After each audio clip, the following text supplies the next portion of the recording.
You have 6 to 8 weeks to live. Here we go. You have 6 to 8 weeks to live. Those were the fatal words pronounced to Maureen Bell in 2006 when her doctors diagnosed her with non-Hodgkin's lymphoma, a type of cancer. However, y'all can relax. She survived that prognosis and even visited me at my beach house on the coast of Oregon a year ago and took a walk with me on the beach. I'm sure none of you would want to hear those words, but if that were true for you or any of your loved ones, you'd probably be curious what she did about that helped her heal. And I would like to share 3 key lessons with you that she learned through her experience. And how many of you would love to have a healthy and long life? You can even raise your hand up high. Yeah, all of us do. Good. So we're all in the right place. And you made a good decision for coming here. And I want to thank you all for hosting me and being open to a different face in front of you. It's really an honor and a pleasure to be here. And the singing has been an absolute delight this morning, as well as the readings. Really touches the heart to hear all of these things and create that connection with what our essence is. And I'll share a little bit about why I'm talking about all of this healing work. And it's because I have my own personal story of it. You know, people ask, what does a former program manager do being involved with healing? And there I was, the fitness director, teacher, trainer, teaching 25 to 30 classes a week all over town. I was known as the Energizer Bunny. That was until I started to have issues with fatigue, with my hair falling out. My muscles were turning to fat, and I was getting weaker than my students. You can imagine that I was a little concerned I may be out of the job soon, just as any of you would be if you couldn't do your favorite hobby or your job anymore. And I did what most of us would do. I went to the doctor. I got a diagnosis of an autoimmune disorder called Hashimoto's, as well as hypothyroidism. I was given a large dosage of medication, a handful of supplements, and then sent out the door saying, that's it for life. I figured if that's it for life, kind of like being stuck in arranged marriage, I should learn as much as I can about my new partner, this disease, and figure out how to work the best with it in my life. I started reading online, reading books, going to all different medical practitioners and taking in their advice. I even went to India and studied one-on-one with an Ayurvedic doctor out there. And all of those things really helped steady me. When you're on hormone medication, that's a big feat by itself. The next thing I did was joined a yoga spiritual community, started to meditate regularly. How many of you have meditated? You did a little bit this morning already. And you know that it makes you feel good, right? But after a couple of months of meditating, I was not feeling good. And I did what most of us would do. I went to the doctor. The doctor ran the tests on me and actually realized that I was overdosed in my medication and lowered my dosage. I leveled back out. I felt well for about a month, and then I started to not feel well again. In the meantime, my meditation practice is increasing. I went back to the doctor when I wasn't feeling well again. She ran the tests. You're overdosed on your medication. She lowered my medication. That went on for a while. And what I realized was if this miracle could happen for me, it opened that spark. Well, what could happen for other people? And I started sharing these healing techniques. But you know, when your ears open to something, they really open to more stories. And that's when I was coming across stories of people like Maureen's, who were told that their lifetime was very limited, 6 to 8 weeks. But they turned things around. And I really felt inspired to share those stories, but to ask the question, what is it that all of these people are doing that are changing their story around? And Maureen's story was very profound, which is why I love sharing it and love sharing it in a spiritual environment, because she gets into a little bit more of the spiritual elements of what was turning her story around. You know, everyone's story is going to change for a different reason. It's hard to create that prescription for everyone. But my goal here is to help enable you all to have more willpower in life, to convert toxic energy to supportive energy, and to nourish the relationship between your soul and your body. Maureen Bell was into natural healing, green design, plants and animals. Maybe some of you love plants and animals. And she was also a type A personality. So she kept working hard. And she brushed shoulders a couple times with cancer. But that didn't stop her. She kept working and working. And then she ended up in a wheelchair. That still didn't stop her. She kept working and working. And she was living on Whidbey Island, which is an island off of Seattle, and doing a building project out there. But she was working to the point where she collapsed. And her friend took her to the hospital, and that's when she got the diagnosis of the 4 to 6 weeks to live. And the doctor said, we could do some chemo to help prolong your life, but otherwise there's nothing we can do for you. 2 months later, as predicted, Maureen was in hospice care, bedridden, unable to get up or eat, 85 pounds, morphine patches, oxygen tubes. They were expecting her to die any moment. She was trying to hold out for her son to visit so they could say goodbye. And her son came and they had a nice time talking together. As her son was leaving, he remembered the strong single mom who raised him, who knew about natural healing. So he asked her, why didn't you fight? Why didn't you fight? She wondered, do I have a choice? A choice? As he left, she kept pondering the question, do I have a choice? And she went into an experience that a lot of people would call a near-death experience. She felt surrounded by beautiful light, the feeling that we might call unconditional love. She could even see herself separate from her physical body. She could see her little teeny body laying there in the bed. And she heard the whisper back in her ear, choice. Yes, there's a choice. Let's talk about choice and reality for a moment. There's this well-known yoga guru called Neem Karoli Baba. Maybe some of you have heard of him. One of his disciples brought him some LSD one day, a lot of LSD, and he took it all in one sitting.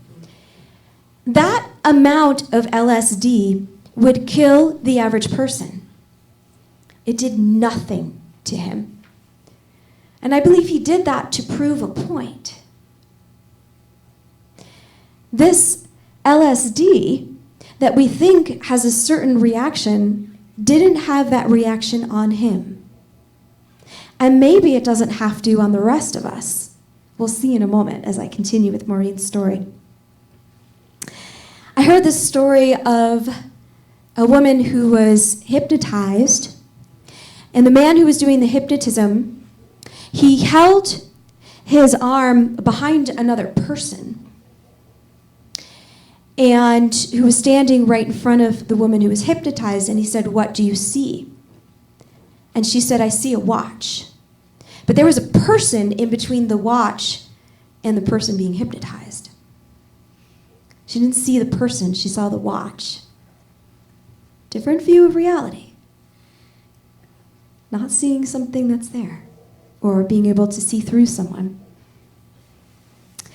There's another story of these parents who brought their autistic child into a center who helps autistic children, and they went behind a privacy glass while the instructor or the facilitator was working with the child.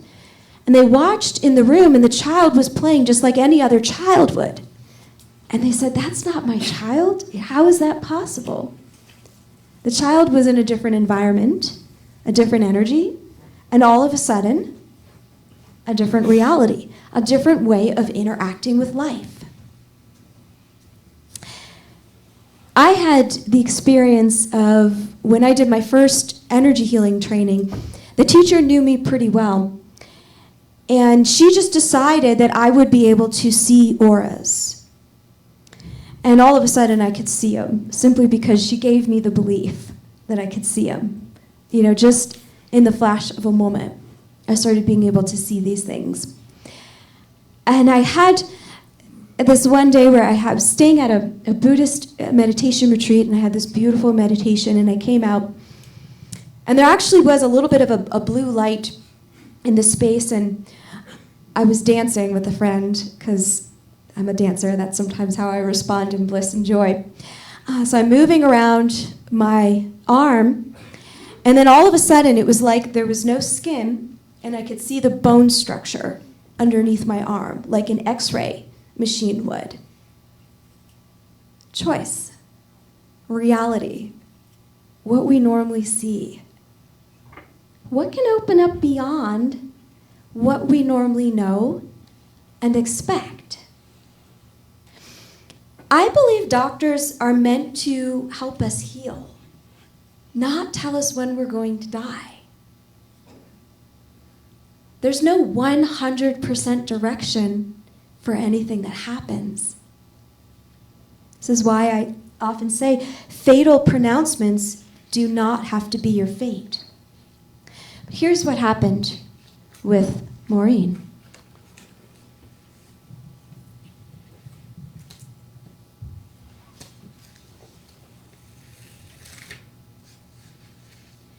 After my son left, I thought, okay, I can leave now. I closed my eyes, and the next thing I knew, I was engulfed in light. There was an all-encompassing presence of love. I was the presence, and the presence was me. The pain was gone. I was in complete peace.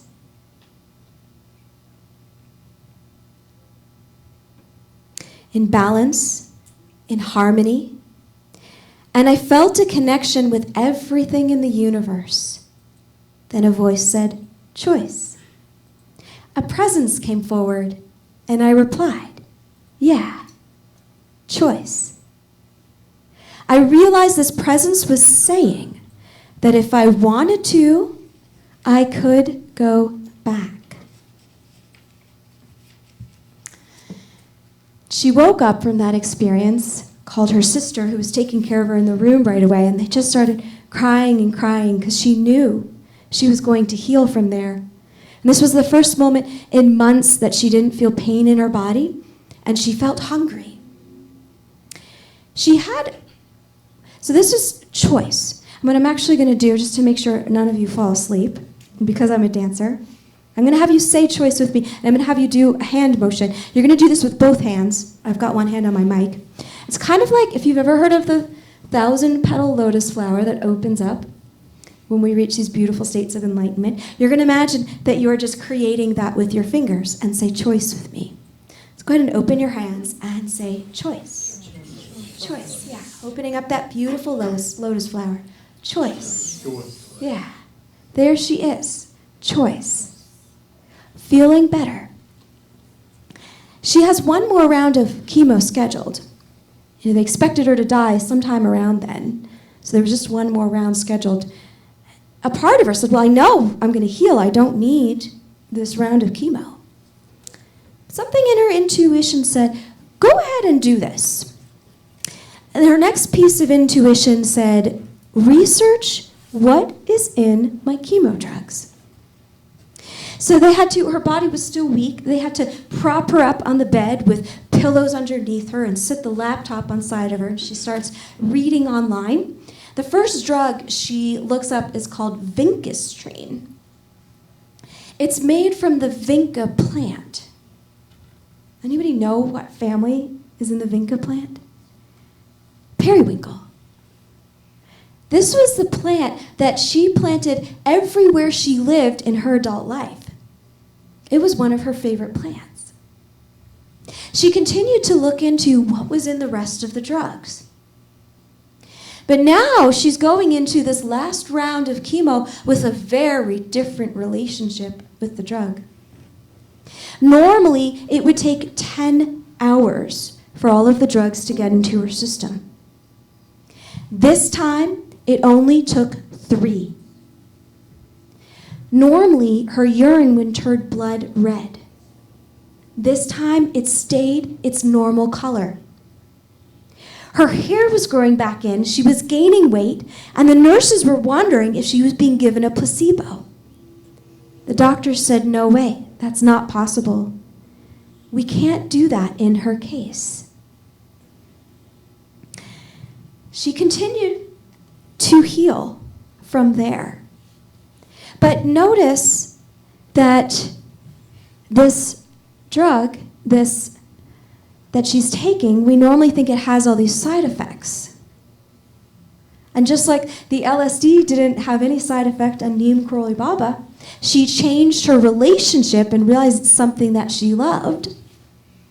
And all of a sudden, the way that it enters the body is very, very different. I also interviewed Dr. Bernie Siegel for my book, who wrote Love, Medicine, and Miracles. Some of you may have heard of him, and this is one of the comments that he made. Attitudes and beliefs can truly affect outcomes. One doctor using a chemotherapy agent that began with the letters EPO and ended with H, called the EPO protocol, realized that by turning the letters around, it spelled hope. So he started calling his treatment the Hope Protocol. As a result, 3 or 4 times as many patients responded positively to the treatment. Once, an upset doctor told me that he had repaired the radiation therapy machine, but forgot to put the radioactive material back in, and gave the patient's treatment anyway before noticing his error. Yet patients' tumors were shrinking, and the patients had the usual side effects of the treatments they thought they were getting. It's about beliefs. That first step for her was realizing that she had a choice. But then determining, what are you going to do with what you are given? Some of you may have heard of Bruce Lipton and the biology of belief. A child born from a family with the cancer gene, adopted by a family without the cancer gene, no longer has that gene, and vice versa. An environmental impact, possibly. I have a lot of food allergies, yet when I was leading a yoga teacher training in this poor small town in Mexico, and they were feeding me these wonderful meals that were filled with food I was allergic to, I was being the gracious guest and eating it. I prayed over my stomach, I prayed over the food. I was glowing the whole month. No issues. I shifted my relationship with the food, or the food's relationship with me.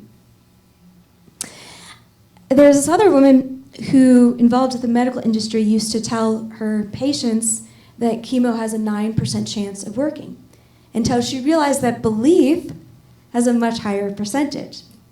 So she stopped telling people that percentage, and she just worked with people to establish belief in the treatment that they were using.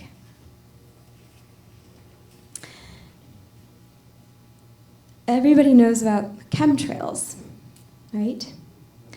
Now, what you want to remember is that our bodies are made of energy, and every bit of energy vibrates at a certain frequency.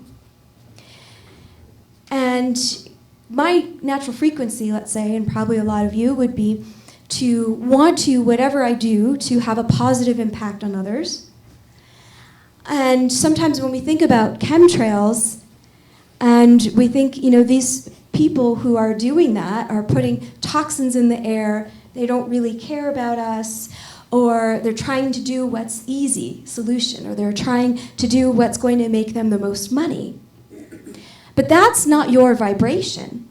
So when you think about that, when you see a chemtrail, it becomes toxic to you. So what if you were looking at a chemtrail and you were like, how fascinating that line can be drawn across the sky, that can get there. When you think that way, how do you feel inside now? Does that feel more in alignment with how you want to feel and think? So we start to shift the way that we look at the world for how we want to receive it into our bodies. Doesn't necessarily change what anyone has done or what's happened. Doesn't necessarily change any cruelness that might be out there. It changes the way it impacts our own selves. That's what's important for us, right? The yoga guru who I studied under, Paramahansa Yogananda, he said, circumstances are neutral. Go ahead and do that with me. You're just going to turn your hand around and then reach it up as if it's neutral. And say this with me. Circumstances are neutral. Circumstances are neutral. Yeah. So that chemo drug, that chemtrail, whatever it might be, that circumstance is neutral. What changes is how we perceive it and how we allow it to impact ourselves. Circumstances are neutral.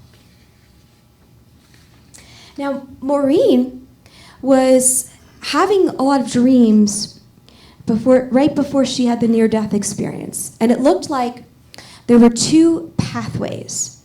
And it looked like she had two bodies going down these two different pathways. And I'm going to share a little bit more about what she says about that. Then the presence again said, choice. Now I was at about ceiling height looking down at this gray, bald, skeletal body and thinking, oh my, do I really have a choice? Go back to that and the pain? Then the presence said, well, ask your body. I looked down and realized that my body was still alive in its essence. My soul had separated from it, but it had a life of its own. At that point, I realized our bodies, even in their decomposition, are alive. They're just going back to the earth where they came from, to join a soulmate with the soul. So I asked my body, well, what do you think? My body replied, yes, let's go for it. So I turned back to the light in utter gratitude and bliss, closed my eyes and thought, I'm either going to move further into the light or back in my body. Now we all know the choice that she made to go back into her body.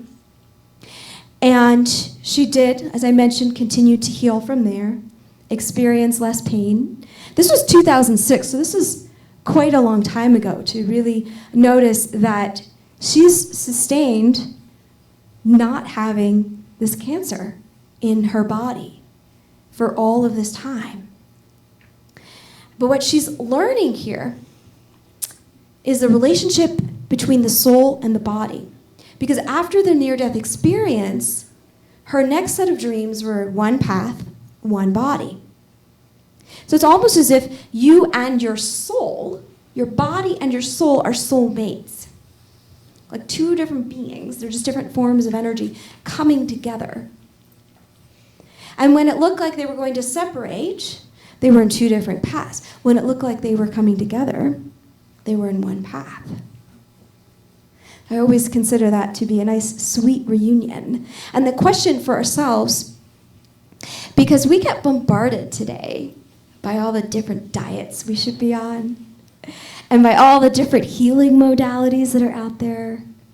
You know, if you're an entrepreneur like I am, all the things that you should try to become successful. But instead, we're going to learn how to ask our body, our soulmate, and figure out what is best for ourselves. And I also love sharing this story of myself hiking up Mount Rinjani, which is in Indonesia. And it's quite an interesting story for you to read in my blog sometime for the whole story. But I was not prepared physically for this hike. But when I saw the mountain peak at a distance on a clear sky morning with the sun coming up behind it in this beautiful silhouette, I just thought, I've got to climb to the top. And I asked my body. And as I'm going through the hike, and it's really hard, and I feel like my legs are going to collapse underneath me at any moment, and I know I'm not physically trained for this hike. I used to take people up hikes taller than that, so I knew I was not ready. But I asked my body. And it sounded kind of like a child, just like I made Maureen's voice of her body. Yes, let's do it. This sounds like fun. When you start talking to your body, don't be surprised if it might sound a little different than you expect. We're actually going to do that in our meditation in just a little bit here. So you'll get to experience how you're going to ask your body. But for right now, you can do this. Reach your arms out to the sides, and you're going to say, ask my body, and just bring your hands to your heart. Ask my body. Ask my body. Yeah. Ask my body. Yeah. So we had choice. Do this with me. Choice. And then we realized that circumstances are neutral. Circumstances are neutral. And we've moved on to asking our body. One of the people who's really inspired Maureen is Obama. So I put a quote in here from him. Change will not come if we wait for some other person or some other time. We are the ones we've been waiting for. We are the change that we seek. Thank you all. I'm going to leave you with a song now with our wonderful singers, and then I'll come back on to lead a short meditation so you can tap into the voice of your body.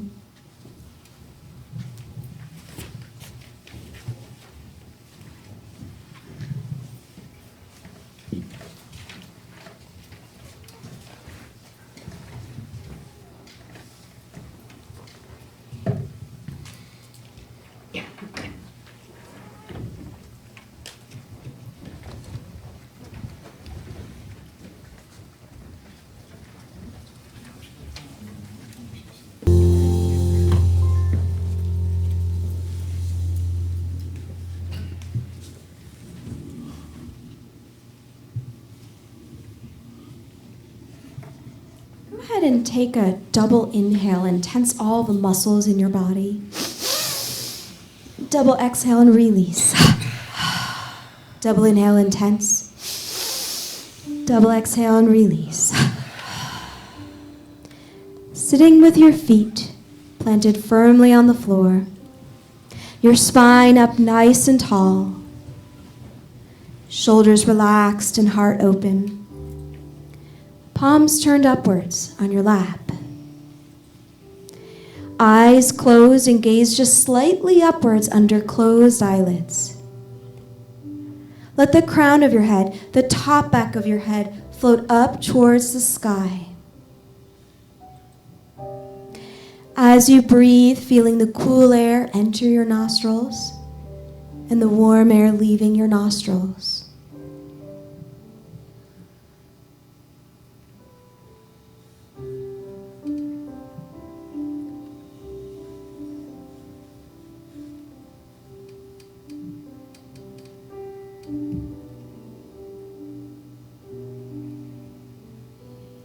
Feel your belly expand and relax back in.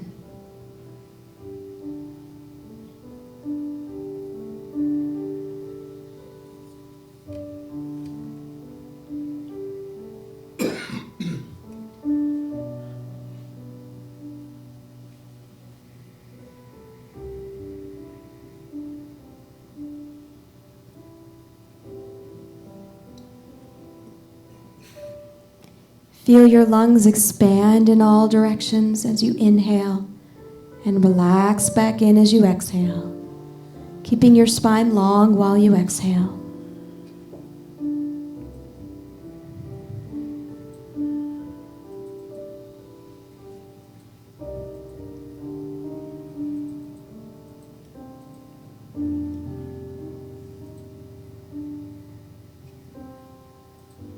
Imagine the warmth and the tickle of bringing your breath around your heart.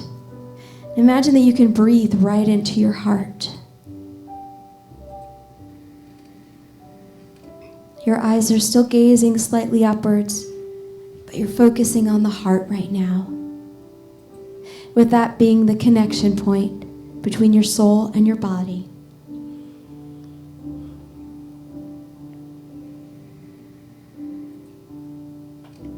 You may already intuitively know the question that you have for your body, or you may need to take a moment and just think, what is a challenge that I have right now? Especially anything physical. And what's the best solution that my body feels is right?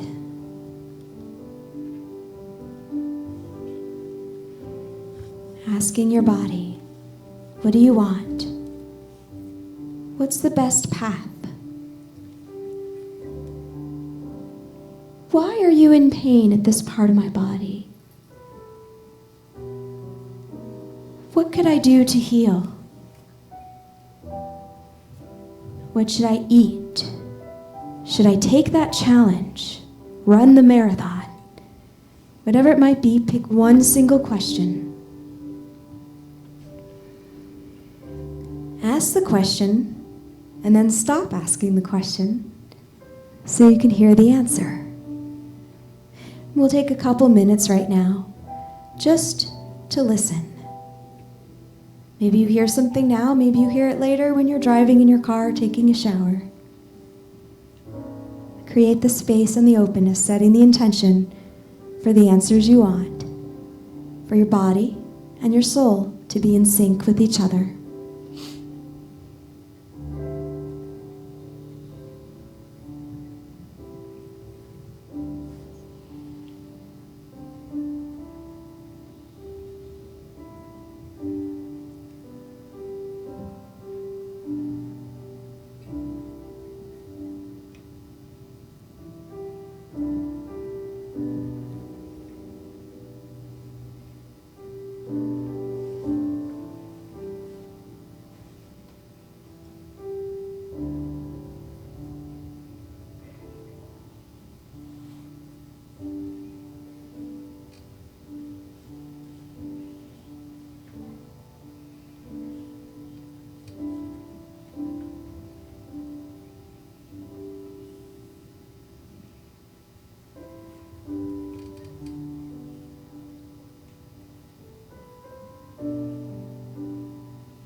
Slowly bring your awareness back to the space around you.